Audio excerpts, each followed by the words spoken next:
ಎಲ್ಲ ಪ್ರೀತಿಯ ವಿದ್ಯಾರ್ಥಿಗಳಿಗೆ ನಮಸ್ಕಾರ. ಇವತ್ತಿನ ಕ್ಲಾಸ್ನಲ್ಲಿ ಏನಪ್ಪ ಅಂತಂದ್ರೆ ನಾವು 4 ಅಂಕದ ಪ್ರಶ್ನೆ ಪತ್ರಿಕೆಯಲ್ಲಿ ಬರುವಂತಹ ಕ್ವಶನ್ ಅನ್ನು ನಾವಿನ್ನ ಇವತ್ತಿನ ಕ್ಲಾಸ್ನಲ್ಲಿ ಏನು ಮಾಡೋಣ, ಡಿಸ್ಕಷನ್ ಮಾಡೋಣ. ಅದು ಯಾವುದಪ್ಪ ಅಂತಂದ್ರೆ, ಈ ಕೆಳಗಿನ ಕೋಷ್ಟಕವನ್ನು ಪರಿಪೂರ್ಣ ಪೈಪೋಟಿ ಉದ್ಯಮದ ಒಟ್ಟು ಆದಾಯ ಮತ್ತು ಒಟ್ಟು ವೆಚ್ಚದ ಪಟ್ಟಿಯನ್ನು ತೋರಿಸುತ್ತದೆ. ಏನು ತೋರಿಸ್ತದೆ? ಒಂದು ಪರಿಪೂರ್ಣ ಪೈಪೋಟಿ ಉದ್ಯಮದ ಒಟ್ಟು ಆದಾಯ ಮತ್ತು ಒಟ್ಟು ವೆಚ್ಚದ ಪಟ್ಟಿಯನ್ನು ತೋರಿಸ್ತದೆ. ಪ್ರತಿ ಉತ್ಪನ್ನದ ಹಂತದ ಲಾಭವನ್ನು ಲೆಕ್ಕಾಚಾರ ಮಾಡಿ ಅಂತ ಕ್ವಶನ್ ಕೇಳ್ತಾರೆ. ಯಾಕಂದ್ರೆ ಒಂದು ಪರಿಪೂರ್ಣ ಪೈಪೋಟಿ ಮಾರುಕಟ್ಟೆ ಇದೆ. ಆ ಪರಿಪೂರ್ಣ ಪೈಪೋಟಿ ಮಾರುಕಟ್ಟೆಯಲ್ಲಿ ಏನಪ್ಪಾ ಅಂತಂದ್ರೆ, ಒಂದು ಉದ್ಯಮ ಒಟ್ಟು ಆದಾಯ ಮತ್ತು ಒಟ್ಟು ವೆಚ್ಚದ ಪಟ್ಟಿಯನ್ನು ಆಲ್ರೆಡಿ ಅವರ ತೋರಿಸಿರ್ತಾರೆ. ಅದರಲ್ಲಿ ಏನಪ್ಪಾ ಅಂತಂದ್ರೆ, ನಾವು ಆದಾಯವನ್ನು ಕಂಡು ಹಿಡಿಬೇಕು.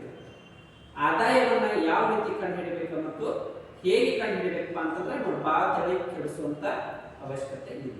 ಇಲ್ಲಿ ಏನಪ್ಪ ಅಂತಂದ್ರೆ, ಅವನು ಮಾರಾಟದ ಪ್ರಮಾಣವನ್ನು ಕೊಟ್ಟಿರ್ತಾನ, TR ಕೊಟ್ಟಿರ್ತಾನ, ಟೋಟಲ್ ರೆವೆನ್ಯೂ ಒಟ್ಟು ಆದಾಯ, ಅದೇ ರೀತಿ TC ಟೋಟಲ್ ಕಾಸ್ಟ್, ಅದೇ ರೀತಿ ಏನಪ್ಪ ಅಂದ್ರೆ ಒಟ್ಟು ವೆಚ್ಚ ಇವನು ಕೊಟ್ಟಿರ್ತಾನೆ. ಈ 3 ಲೈನನ್ನು ಕೊಟ್ಟಿರ್ತಾನೆ. ನಮಗೆ ಪ್ರಥಮವಾಗಿ ಏನಪ್ಪ ಅಂತಂದ್ರೆ, ನಮಗೆ ಲಾಭವನ್ನು ಕಂಡು ಹಿಡಿಯೋದು ಮಾತ್ರ ಬೇಕಾಗ್ತದೆ. ಯಾವ ಬೇಕಾಗ್ತದೆ? ಲಾಭವನ್ನು ಕಂಡು ಹಿಡಿಯೋದು ಮಾತ್ರ ಬೇಕಾಗಿದೆ. ಈ ಲಾಭವನ್ನು ಹೇಗೆ ಕಂಡು ಹಿಡಿಬೇಕಪ್ಪ ಅಂತಂದ್ರೆ, ಒಟ್ಟು ಆದಾಯದಲ್ಲಿ ಒಟ್ಟು ವೆಚ್ಚವನ್ನು ಕಳೆದಾಗ ನಮಗೆ ಲಾಭವು ದೊರೆಯುತ್ತದೆ. ಏನು ದೊರೆಯುತ್ತದೆ?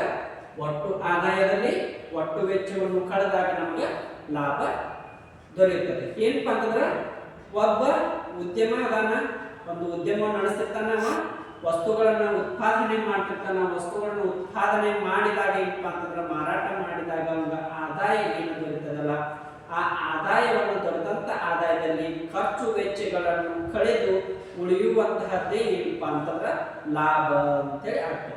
ಅದೇ ರೀತಿ ಲಾಭವನ್ನ ಹೇಗೆ ಕಂಡುಹಿಡಿಯಬೇಕಪ್ಪ ಅಂತಂದ್ರೆ, ನೀವು ಒಟ್ಟು ಆದಾಯದಲ್ಲಿ ಒಟ್ಟು ವೆಚ್ಚವನ್ನು ನಾವು ಕಳಿಬೇಕಾಗ್ತದೆ. ಇದೇನಿಲ್ಲ, ಈ ಲೈನ್ ಎಲ್ಲವನ್ನೂ ಕೂಡ ಏನಪ್ಪ ಅಂತಂದ್ರೆ, ನಾವು ಪ್ರತಿ ಉತ್ಪನ್ನದ ಪ್ರತಿ ಹಂತದಲ್ಲೂ ಕೂಡ ಏನಪ್ಪ ಅಂತಂದ್ರೆ ನಾವು ಏನ್ ಮಾಡ್ಬೇಕಾಗ್ತದ? ಕಳಿಬೇಕಾಗ್ತದ. ಏನಪ್ಪ? ಮೈನಸ್ ಮಾಡ್ಬೇಕಾಗ್ತದ. ಮೈನಸ್ ಮಾಡಿದಾಗ ನಮ್ಗೆ ಲಾಭ ದೊರೆತದ ಅಂತ ಹೇಳ್ಬೋದು. ಈಗ ನೋಡಿ, 0ದಾಗ 5 ಹೋದ್ರೆ ಎಷ್ಟಾಗ್ತದ? 5 ಆಗ್ತದ. 0ದಾಗ 5 ಹೋದ್ರೆ 5 ಆಗ್ತದ. ಹೆಂಗ 5 ಆಗ್ತದಲ್ಲ? 5 ಆಗ್ತದ. ಕೇಳಿ ಏನಪ್ಪ ಅಂದ್ರೆ, 0ದಾಗ 5 ಹೋದ್ರೆ ಏನಪ್ಪ ಅಂತಂದ್ರೆ -5 ಆಗ್ತದ. ಎಷ್ಟಾಗ್ತದ? -5 ಆಗ್ತದ. ಅದೇ ರೀತಿ 5ರಾಗ 7 ಹೋದ್ರೆ ಎಷ್ಟಾಗ್ತದ? -2 ಆಗ್ತದ. ಅದೇ ರೀತಿ 10 - 10 ಹೋದ್ರೆ 0. ಅದೇ ರೀತಿ 15ರಾಗ 12 ಹೋದ್ರೆ ಇಲ್ಲಿ ಎಷ್ಟಾಗ್ತದ? 3 ಆಗ್ತದ. 20ರಾಗ 15 ಹೋದ್ರೆ 5 ಆಗ್ತದ. 25ರಾಗ 23 ಹೋದ್ರೆ ಎಷ್ಟಾಗ್ತದ? ಇಲ್ಲಿ 2 ಆಗ್ತದ. ಅದೇ ರೀತಿ ಏನಪ್ಪ ಅಂತಂದ್ರೆ 30ರಾಗ 33 ಹೋದ್ರೆ ಏನಪ್ಪ ಅಂತಂದ್ರೆ -3 ಆಗ್ತದ. ಅದೇ ರೀತಿ 35ರಾಗ 40 ಹೋದ್ರೆ ಇಲ್ಲಿ -5.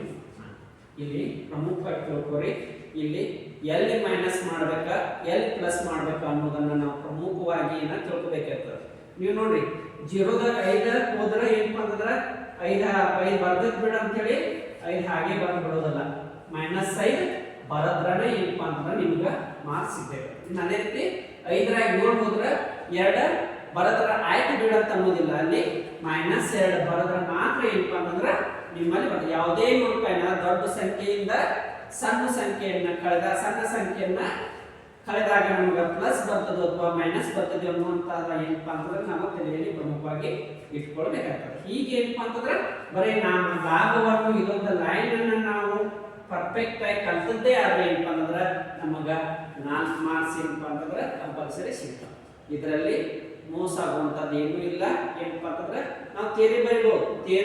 ಥಿಯರಿ ಬರೆಯೋದರಲ್ಲಿ ನಮ್ಗೆ ಏನಪ್ಪಾ ಅಂತಂದ್ರೆ ಮಾರ್ಕ್ಸ್ ಆ ಕಡೆ ಈ ಕಡೆ ಹೋಗ್ಬೋದು.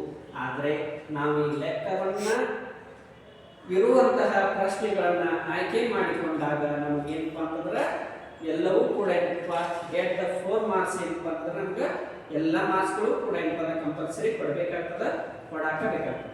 ಅದಕ್ಕೆ ಏನು ಮಾಡ್ರಿ, ಸ್ಕೋರ್ ಮಾಡುವಂತಹ ವಿದ್ಯಾರ್ಥಿ ಅಂತಂದ್ರೆ ಇಂಥ ಲೆಕ್ಕಗಳನ್ನು ಆಯ್ದುಕೊಂಡು ಏನಪ್ಪ ಅಂತಂದ್ರೆ ಬರೆದಿದ್ದೇ ಆದ್ರೆ ನಿಮ್ಗೆ 4 ಮಾರ್ಕ್ಸ್ ಕಂಪಲ್ಸರಿ ಬರ್ತದೆ ಅಂತೇಳಿ ಹೇಳ್ಬೋದು. ಹೀಗೆ ನೋಡಿ ಇದು ಗೊತ್ತಾಯ್ತಲ್ಲ, ಲಾಭವನ್ನ ಹೇಗೆ ಕಂಡು ಹಿಡಿಯುವುದು ಅಂತೇಳಿ ನಿಮ್ಗೆ ಗೊತ್ತಾಯ್ತು. ಮಾದರಿ ಪ್ರಶ್ನೆ ಪತ್ರಿಕೆಯಲ್ಲೂ ಕೂಡ ಏನಪ್ಪ ಅಂತಂದ್ರೆ ಇದು ಕ್ವಶನ್ ಬಂದು ಹೋಗಿದೆ, ಮತ್ತೆ ಇದು 4 ಮಾರ್ಕ್ಸ್ ಇದೆ.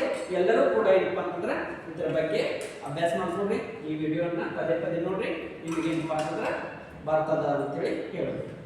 ಇದು 4 ಮಾರ್ಕ್ಸ್ ಕ್ವಶನ್.